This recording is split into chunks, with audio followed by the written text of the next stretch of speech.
Beth from Marlboro Pilates. Thanks for joining me.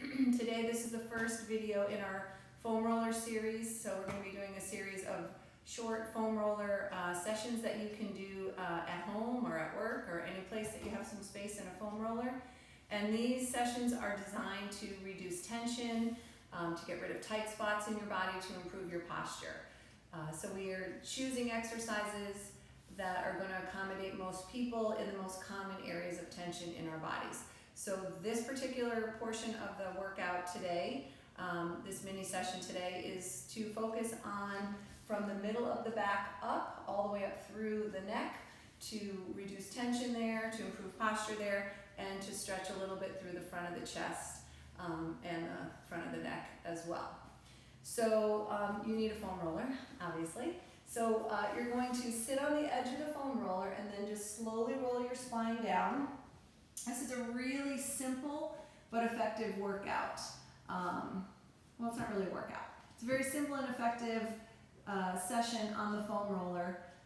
You'll be surprised, I think, how simple and how much it really does have a positive impact in your body. So the first thing you want to do is make sure your feet are evenly spaced on either side of the foam roller. If you go wider with your feet, I think you have a little more balance, and if you come closer together, you'll have a little less. A little less balance can help you to activate your core a little bit more if you're looking for that. So I'm just going to go hip width apart, and you've got the foam roller running right down the length of your spine. So the first thing we're going to do is a little check-in, and we're going to let this be kind of our assessment before we do the exercises, and then we'll reassess after. So the first thing that we're going to do is turn the head from the right to the left. And as we do that, we're going to make a mental note, take a mental picture of any tension that you may be feeling through the neck, through the shoulders, through the chest. Make a mental note of any restriction that you may feel while you're turning your head. And make a mental note of how far your head is turning. So I don't want you to be yanking or pulling, just let the head go in its natural range of motion.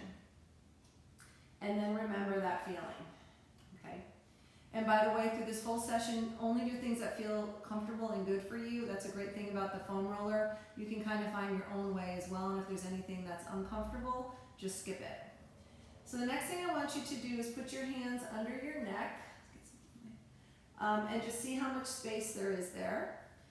And then put your hands under your back and try to stick your fingers under your spine and see how far they can go in. Now for me right now, I have a pretty big arch in the back here. My back's not sinking to the foam roller just yet, and I can really put my whole hand in there. So again, that's going to be your before assessment, and we're going to see if that changes after we do these movements here.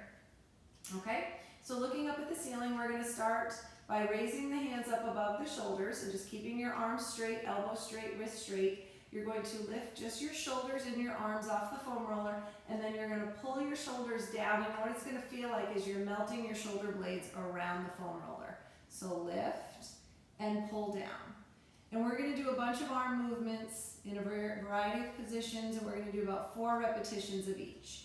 So basically what we're going to be doing is massaging the muscles in the upper back between our shoulder blades and the foam roller, okay?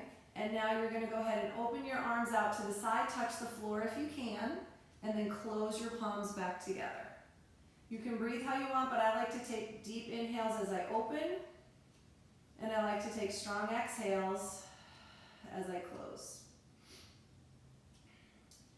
All right, now you're going to turn your hands the other way so the back of the hands are touching together, knuckles are touching together, and open palms to the floor and back. Again, I told you this is so simple, but it's very, very effective because we're turning our arms in all the directions that they can go in and massaging the muscles there.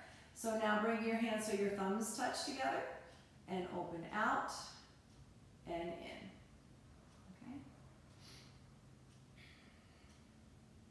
Again, using comfortable range of motion that works for you. Now you're going to turn your hands so the pinky side of your hands are touching. So when you open, the thumb side of your hand touches the floor. Okay? So a lot of the muscles of the neck originate between the shoulder blades.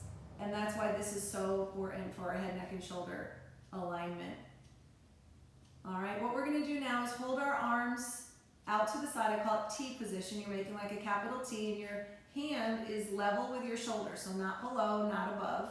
And then you're just gonna bend your wrists so that your palms are facing away from you, and press your hands outward like you wanna touch the side walls. And then bend the wrist the other way, so your knuckles wanna touch the side walls, and just stretch, stretch, stretch. Bending the wrist down and up, and feel a nice stretch across the chest and across the front of the elbow.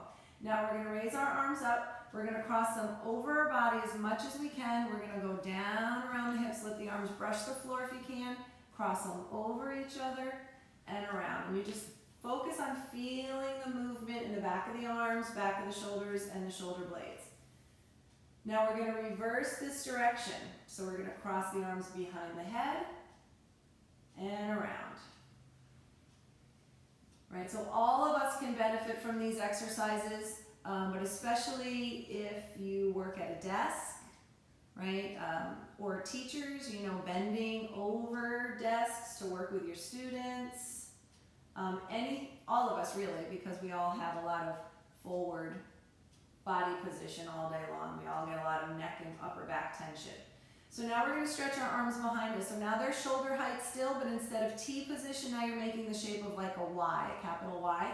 And stretch your arms out and then make a fist. And then open and close like your hands are blinking lights. Open, close, open, close. Lots of energy. Flick, flick, flick, flick. All right, and as we're doing that, reaching the arm out, you want to pull your shoulder blade kind of down your back. So you don't want to shrug your shoulders up to your ears. You want to keep that space. You may feel a little fatigue in your hands and in your arms and your forearms, and that's good, right? And we're just kind of getting the circulation going. So often our arms are hanging down at our sides. So this is a chance to work them overhead. All right, now we're going to slowly bring the arms back down to the side for balance. And now we're going to roll to the right and to the left, just about an inch or two. So your body weight gets a little more on one side, or I should say the foam roller gets a little bit more on one side of your spine and then the other side. So again, this particular session is really from the mid-back up. We will be making other videos that will work through the hips, the lower abdomen, the lower back, and the legs. But today we're working on the mid-back up. All right.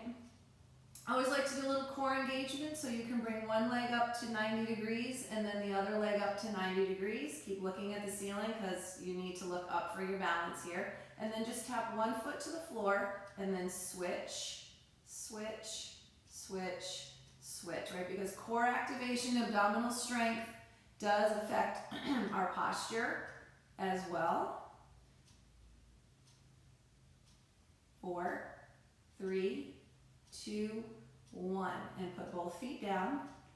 Okay, now you're going to lace your fingers together and you're going to put your hands under your head to support your neck, and we're slowly going to curl the head, neck, and chest up off the foam roller. Don't go too far. I don't want too much pressure of the spine on the foam roller, and if it's uncomfortable, don't do it.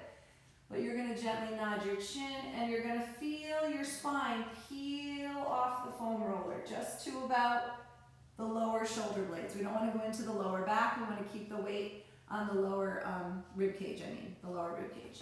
So we're just coming up and we're going down. Not pulling on the head and the neck. Doesn't matter how high you go. Just go to your comfortable range of motion. And most importantly, feeling one backbone at a time press back down, and one backbone at a time peel back up. And then lay back down. I'm not going to do too many of those. Okay, putting your hands back at your sides. Turn your head to the right and to the left. And hopefully you feel significant more range of motion. My neck is so released now that my head is almost falling off the side of the foam roller. Right, so that's your reassessment. The next reassessment is to place your hands under your neck. See if there's a little less space there. You're more connected to the foam roller. Place your hands under your rib cage and your low back. Same thing. Now I'm not able to easily slide my hands into the underneath my spine. Before, where I was arched away a little bit and I could fit that hand in, now if I just lay here, my vertebrae have released a little bit. Okay? So that's a great little session to do to kind of reset your body and stretch out those tight areas and massage those loose areas. So I hope that you enjoyed that. Thank you for joining me, and please check in again soon to watch the rest of this series, and look forward to seeing you on the blog. Have a great day.